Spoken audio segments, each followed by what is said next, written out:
I didn't expect you to be able to afford such a place. Great job, dear. We don't mind moving in here with you.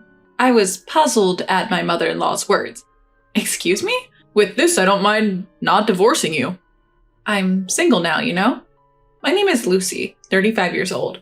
I'm a doctor at a women's health clinic. I live 15 minutes drive away from my workplace in a nice apartment complex, where I live with my husband William and his parents. I married William 5 years ago. At that time, he told me, "If we get married, we'll have to live with my parents. I'm an only child, and I have to take care of them." I knew from the time I was dating William that he was an only child, and I was prepared to live with that, so I replied, "Of course, that's not a problem."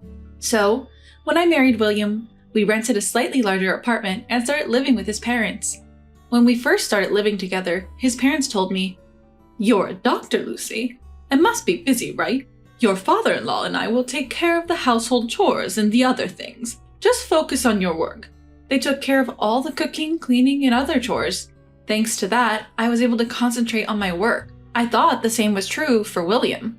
But half a year later, that drastically changed. Suddenly, William quit his job.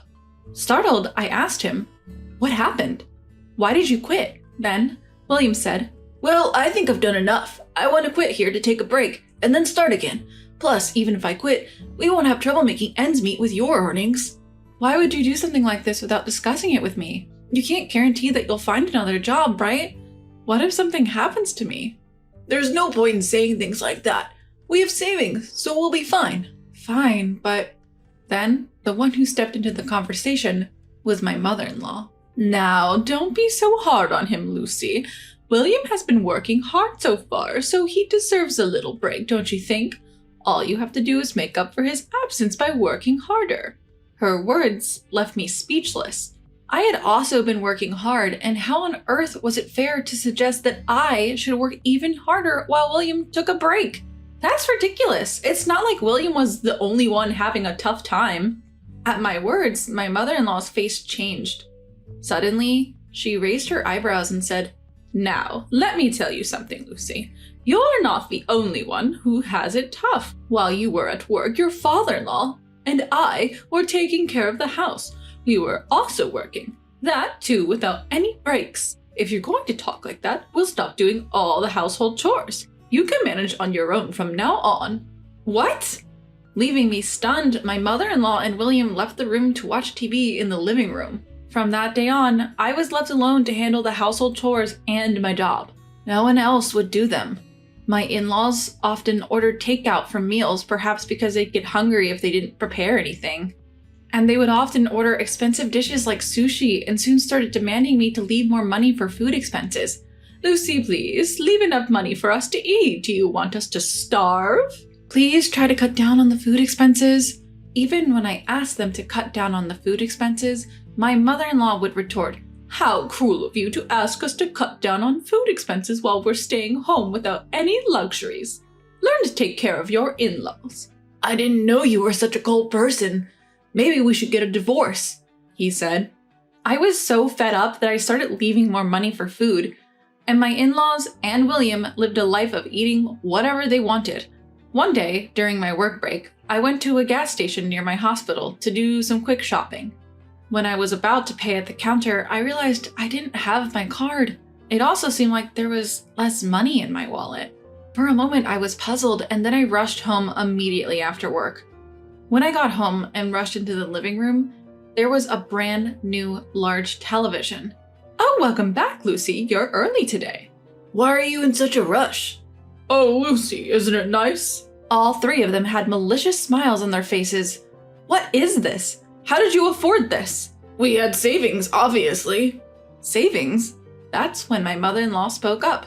"Oh, Lucy, we didn't know you were saving so much for us. You should have told us earlier if you're going to be such a dutiful daughter-in-law. Now we can buy a lot more things. You finally proved yourself useful as a daughter-in-law." I found my card on the table. "My card? So, did you lose my savings? But how did you get the PIN?" "It's not hard to figure it out. It's only natural. We're married after all." My mother-in-law looked pleased, said, Oh, you really do love William, using his birthday as the pin. Honestly, I thought you didn't care about him at all, but you've proved me wrong. But it's not that I set the pin thinking of William, I just hadn't changed it since we got married. There's no way I could love William as he is now. Then, my mother-in-law and William, getting carried away, said, "Well, you haven't acted right as a daughter-in-law so far, so there's no point in making a fuss about this. The only way you can honor us is with money. Just quietly hand over your savings to us. From now on, please hand over $4,000 a month.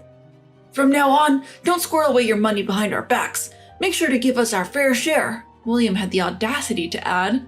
Infuriated by their brazenness, I retorted, "This isn't a joke. Why should the money I earned go to your pocket money? If you want money so badly, work for it. This goes for you, mother-in-law and father-in-law too.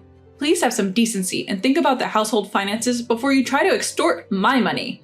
Stunned, the three of them fell silent for a moment, but it didn't take long for my in-laws to snap back. "What an insolent daughter-in-law you are. Is that how you address your mother-in-law? We can't sense any gratitude. We don't need a daughter-in-law like you for anything other than money." "What an audacious remark from a daughter-in-law whose only worth is her money. There's a limit to disrespect," fumed my father-in-law. "Enough of your nonsense," William yelled and went to his room. I thought he had gone for good, but he came back to the living room holding a piece of paper which he thrust at me. "I have something for you." It was a divorce paper. What's more, William's name, as well as my in-laws' names, were duly filled in the witness section. "Go ahead, file it if you dare, but you will have to move out of this condo. I can't be living with a stranger, you see." Unlike his wife, William is competent. "Lucy, we can forgive your rudeness as a slip of the tongue now, but from now on, if you talk back to us even once, we'll really have William divorce you." The three laughed their souls out. The sight got my blood boiled with anger, but so did an equal measure of joy. But it's too early to get back at them. Suppressing my urge to leap for joy, I said, "Well, I'll start moving out some of my stuff and other essentials," and headed for my room. My in-laws and William looked puzzled. Did they think I would apologize out of desperation if they mentioned divorce? What a naive thought. The divorce papers even had a signature on them. I quickly packed up my valuables and said, "I'll be leaving now. Please don't come to me even if you're in trouble." With that, I left my condo. Of course, taking the divorce papers with me. I stayed at a nearby business hotel that night. I canceled the card William had used online. When I checked my balance, the card, which once had over $10,000, only had $3,000 left. I really wondered what they had spent so much money on. My savings are not limited to that account. Just in case, I have ample savings in 2 other accounts as well. While it hurt to have $7,000 spent, I thought it was inevitable if it meant cutting ties with that family. And the next day, I went to the city office first thing in the morning and filed the divorce papers. The divorce papers were accepted, and when I checked my family register certificate just to be sure, I was indeed divorced. Finally, I had cut ties with that mother and son. While I wanted to jump out of joy, there were still things that needed to be done. I went to a real estate agency and took care of 2 matters. One of them was buying a house for myself using the money I had saved over the years. Through this experience, I truly understood the importance of living my own life freely. I never knew when or how that freedom might be taken away. I realized how important it was to take immediate action when I wanted to do something. So, I bought a new, single-story house, with its spacious living room, a practical system kitchen, and a walk-in closet. Everything was mine. I bought all the furniture that day and moved what I could into the house. The next 3 days were spent shopping. While it was hard to get everything I needed, it was the most fun I'd had in a long time. Replacing everything with new items required a substantial amount of money, but I thought it was a worthy expense for a new start. A few days later, around 8 p.m., my doorbell rang. I was in the middle of dinner and wondered who could be calling at this time. When I checked the intercom, there stood William, my former mother-in-law, and my former father-in-law, a sight that was almost nostalgic. I knew they'd come. With that, I went to the door and opened it. William immediately confronted me with great force. "Hey, what the hell are you thinking? Moving out without telling anyone is crazy." At that, my former in-laws tried to calm him down. "William, calm down. We said we would complain after we've calmed down. Remember, right, dear?" "That's right. Look, isn't it a good house? It looks more spacious and comfortable than our current condo." As they said this, the three of them barged into my house without permission. Wait a minute, don't just barge into my place. I tried to stop them, but shut up, this is our house. What's wrong with us coming in? With that, the three of them went ahead and entered my house. The furniture is not to my taste, but the overall build is decent. I admit, it might be more comfortable than our current condo. I didn't expect you to be able to afford such a place. Great job, dear. We don't mind moving in here with you. Excuse me? We're telling you that we approve this condo, that we'll live here with you. We might even forgive your previous impotence. You're pretty low level as a daughter-in-law, but we could appreciate your thoughtfulness of preparing this place for us. I wonder if William would be satisfied with this. I guess I can forgive this. I don't mind staying married to you if we can live here. Excuse me? Who's your wife? And who's not getting divorced? Unsure of my question's intent, the three exchanged glances. I'm not married, you know. I'm single. Silence filled the room. Rather than being stunned, the three seemed to not understand the meaning of my words. Huh? What nonsense are you spouting? You think you can get away with all the disrespect you showed us? I shoved the divorce certificate right into William's stunned face. His and my in-laws' faces changed color upon seeing it. Lucy, how dare you do such a thing without consulting us? Do you think you'll be forgiven? Yep, I did. You gave it to me for that purpose, didn't you? Lucy, how dare you do such a thing without consulting us? Do you think you'll be forgiven? What do you mean forgiven? Your names were also clearly written on that divorce notice, weren't they? Writing your names there means you've made a decision, right? You were the ones who prepared the divorce papers in the first place, weren't you? William clearly told me to file it if I could, so I did. What's the problem? At that, the three kept their mouths shut, with red faces. I decided to press further. By the way, you're the ones who kicked me out. You seem to have forgotten, but the condo you guys live in right now is under my name. Now that we're strangers, I have no need to keep that contract, so I've canceled it. If you don't leave within a week, you guys will be evicted out of that place. You... Their fiery red faces quickly turned pale, and then I launched my final attack. I held my phone and made a call. Oh, hello, I'm sorry, but there are 3 people who forced their way into my house. Yes, I have trespassers here. Please come immediately. The address is... I had called the police. Everything was perfect. Don't think you'll get away with this. What a daughter-in-law. I can't believe you'd go so far as to call the police on your family. Remember this. How disrespectful of you.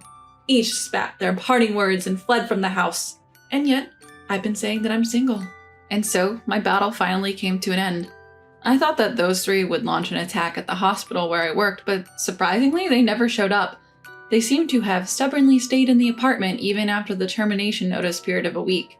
And once I received a call from the real estate agent. However, I told them, those people are complete strangers to me, so it seems they were charged with trespassing and taken care of by the police. Afterwards, each of them was fined $1,000, but to no one's surprise, they didn't have such money. A relative from the countryside paid on their behalf, and apparently they were all forcibly taken to the countryside. By now, they are probably helping out on a farm for free at the relative's house. As for me, everything is going smoothly.